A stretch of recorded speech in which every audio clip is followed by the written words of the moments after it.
guys, this is a short video explaining how to add a new lead source in ServiceMonster 6. Let's get started. I'm going to show you probably our most common way of creating lead sources in ServiceMonster 6, and that's through the quick add. So go ahead and go there. Notice when you're finding or creating an account, it gives you the option to select a lead source. Click on the magnifying glass. Here you can select either an existing campaign or account that was the lead source for this new account, or you can even add a new one. All you have to do is type in the title. You can add a note if you want, and then click OK. If it's a specific account that referred this new account, you can click Account and choose from the drop-down.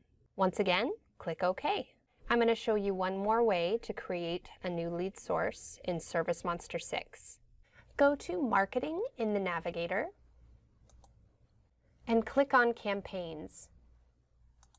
Select New Lead Source.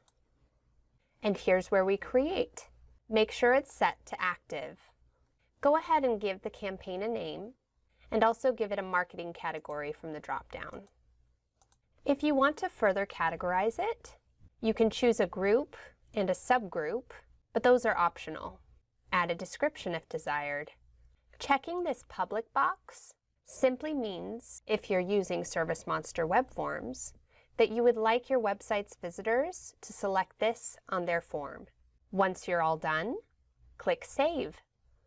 And that's it. New lead source created. Like I said, super easy. Remember, if you have any more questions, you can rewatch this video at any time or contact our amazing support team.